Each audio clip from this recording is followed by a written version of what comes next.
and welcome back to the Healing Waters broadcast. I am your host, Marie Kennedy Groves, and I am so excited that you have joined me back today to continue our discussion on how to become a money magnet, part two. I am a single mom of two amazing children. I am a glam mom to a phenomenal 4-year-old. And when I tell you that I am a mindset warrior, I am a mindset warrior around a lot of things in my life. And one of the things that I have become such a mindset warrior about is money. Because I have made a lot of money in my life just purely ignorance on fire. Not really having a clue what I'm doing, just ignorance on fire. And going out there and just making it happen. But I've also lost a lot of money in my life.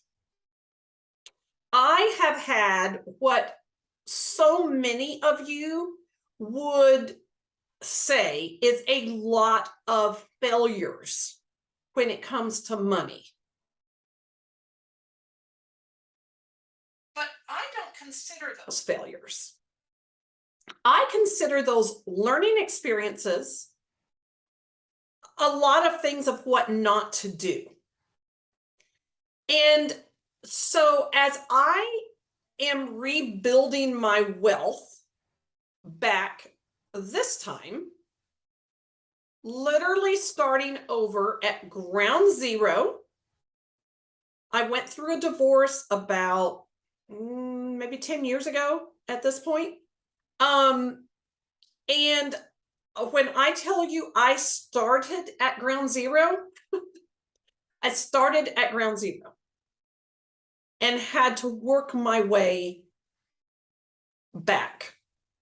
And I'm not saying that I'm there. I'm not saying I'm where I want to ultimately be.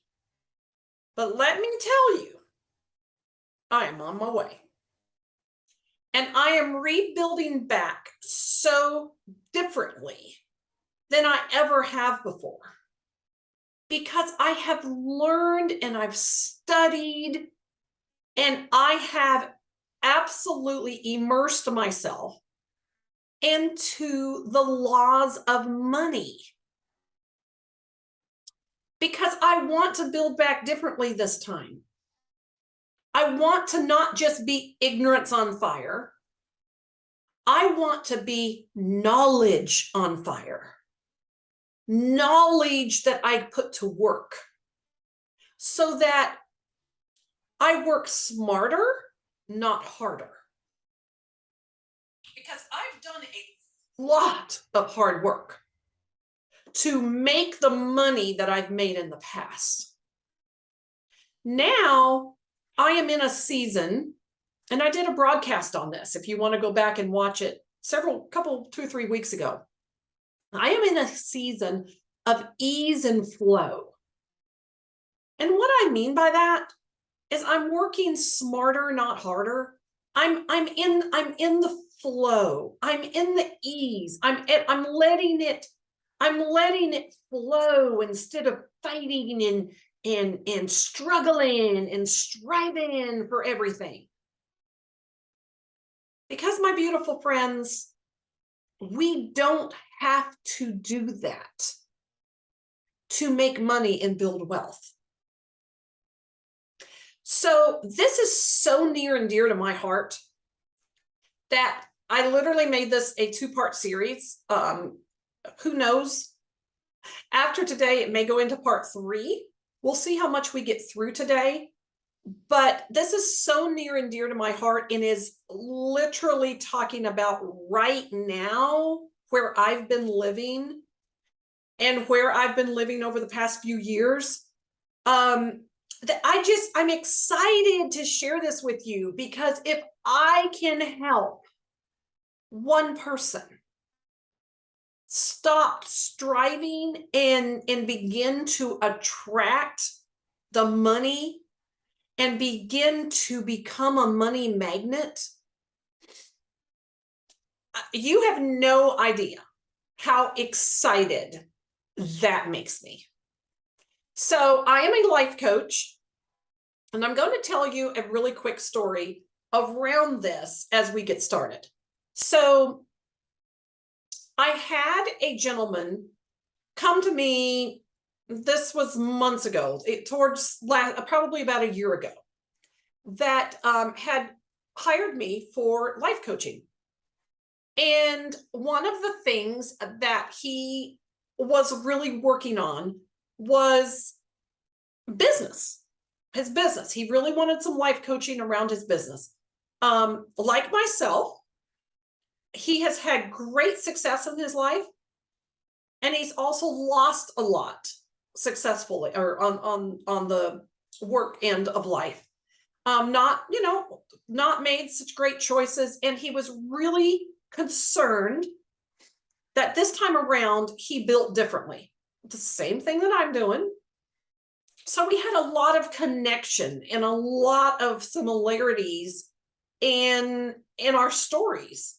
And so our coaching sessions were straight fire, because we just were on the same level and talking through what I was doing and how it could relate to his business. And we just talked about so much stuff.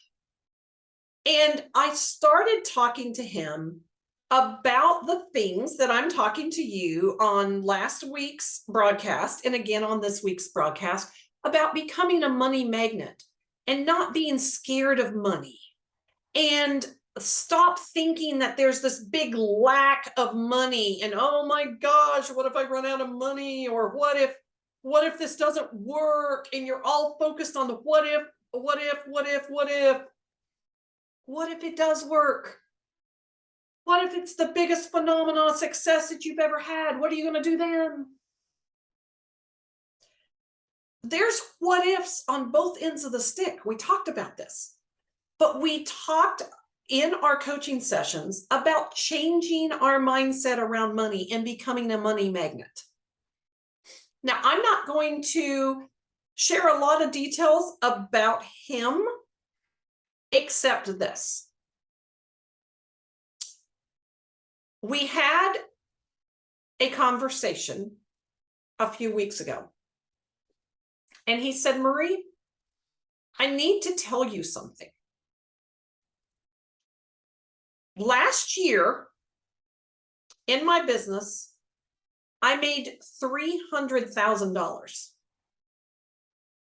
Okay, that's a phenomenal business. That is nothing to be ashamed of. That is fantastic.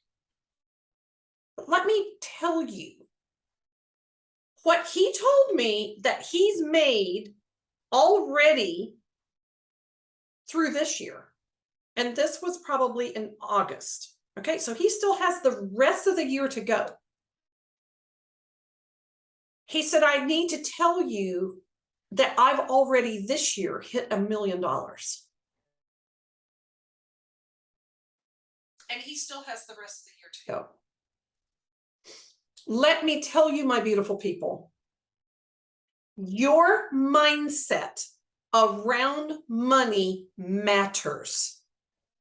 It matters more than anything I can tell you. Money is energy. Money is energy. If you push negative energy towards it, negative results come out from it. You push positive thoughts around money, money will attract itself to you. I am here to tell you the truth.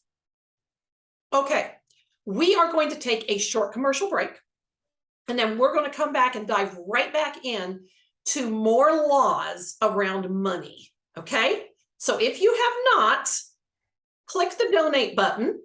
to WYTV7 so that you can keep broadcasts like this, such as this, on the air. Also, hit the subscribe button so that you will be alerted every time Healing Waters is on the air with a new broadcast. We come on every Monday at 12 noon Eastern Standard Time. I'll be right back.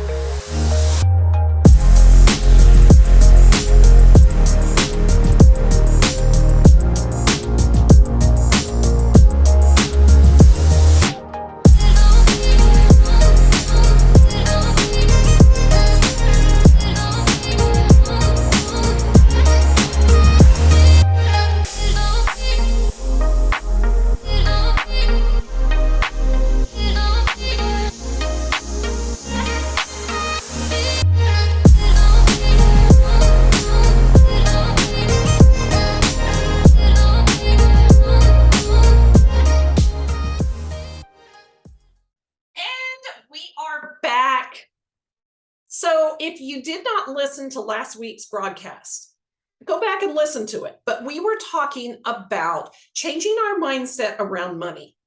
And I challenged you to go out into your multi-million-dollar neighborhoods in your city, wherever you're at. And go look around. Go sit down in a really high-end restaurant. Maybe you can't afford to eat there.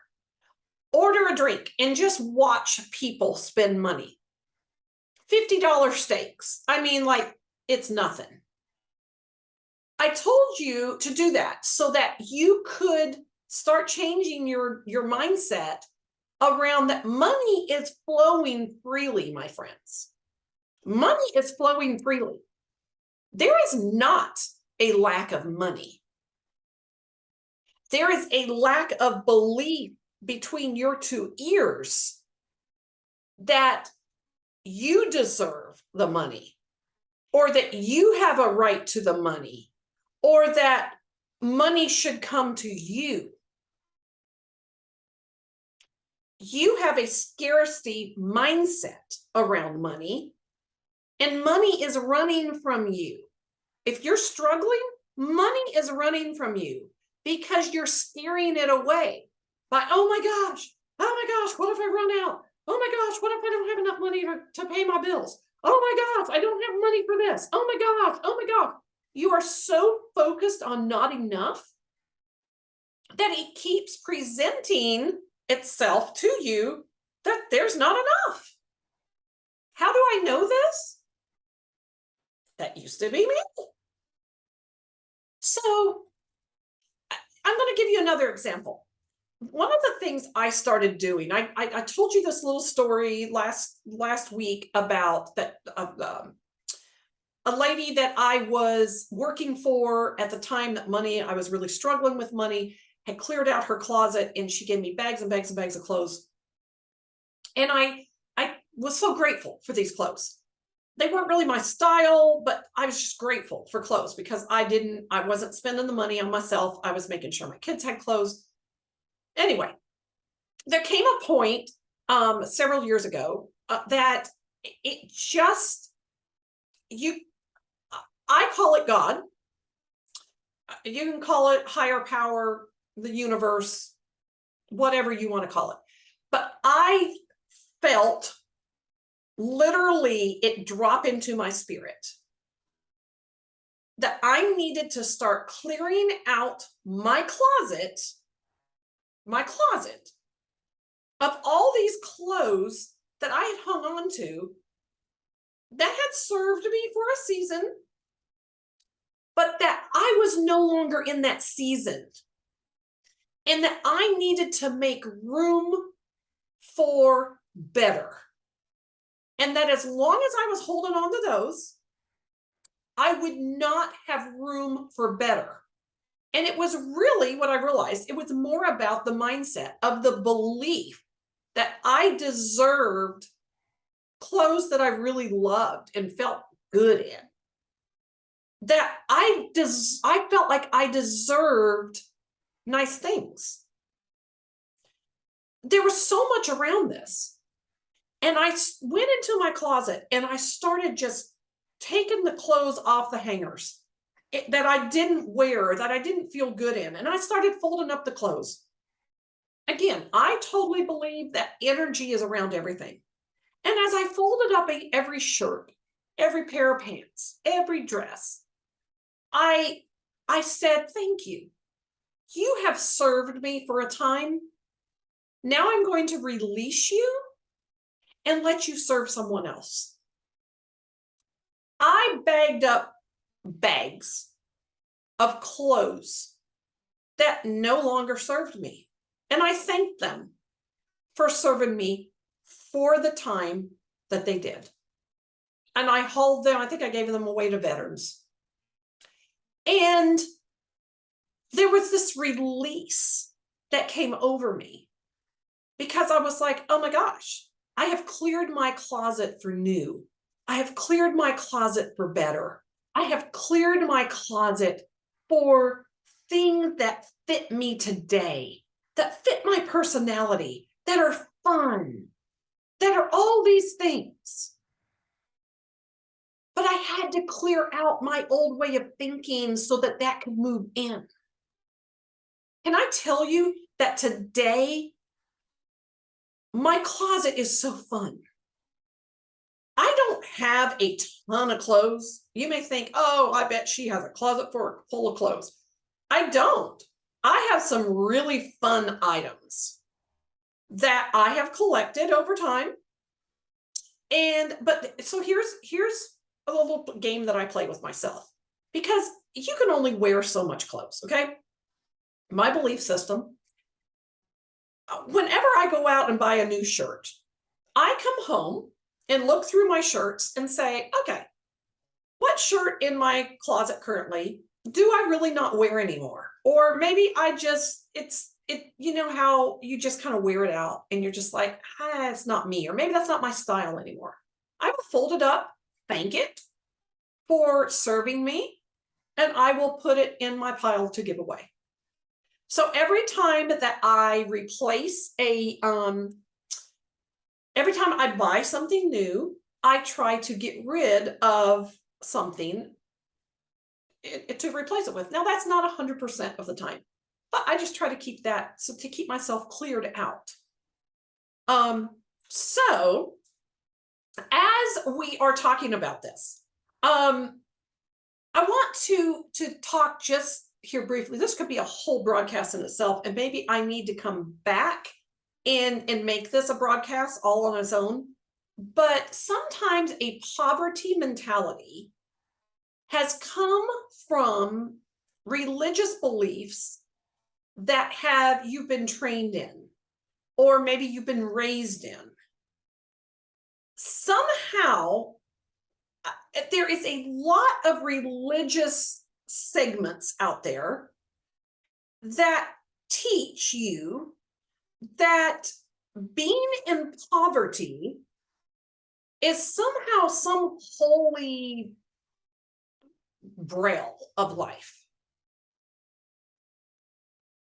I'm so confused by that. It has never made sense to me. They somehow teach that money is like the sin. And if you have money, then, that's just wrong to have all this money. But it's so holy to be broke. Let me tell you something. Money does not make you a bad person.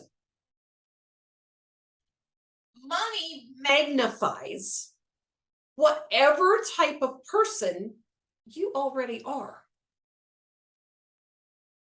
So if you don't have a good heart,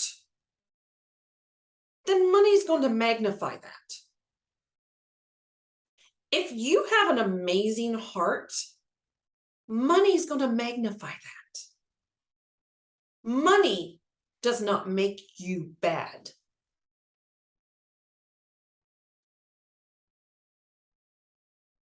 I'm not stuck letting that kind of sink in for a minute. What that teaching is, and I'm just going to call it out for what it is religious abuse that religions use to try to control you. Because when you don't have any money and you can't do any better, they can control you more.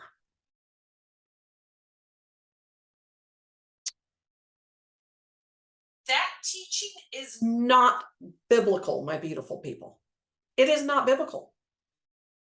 If you want to get biblical, go look up John 10:10. That scripture says, I came so that you may have life and have it more abundantly. Abundantly. Oh, the blessing that you could be to so many more people and situations if you simply had the money to do so. So embrace the fact that money is not a sin. Money does not make you bad. Poverty is not holy. No, it is not. All right, I cannot believe that we already came to the end of this broadcast. I have so much more to tell you.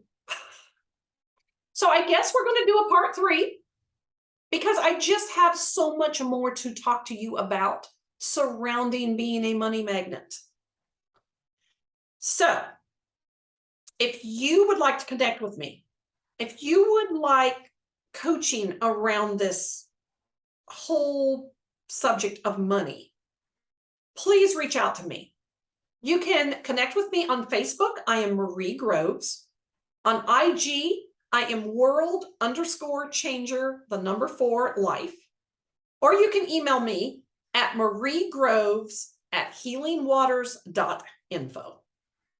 Thank you so much for joining me, and we will see you again next week for Becoming a Money Magnet Part 3. Have a wonderful day.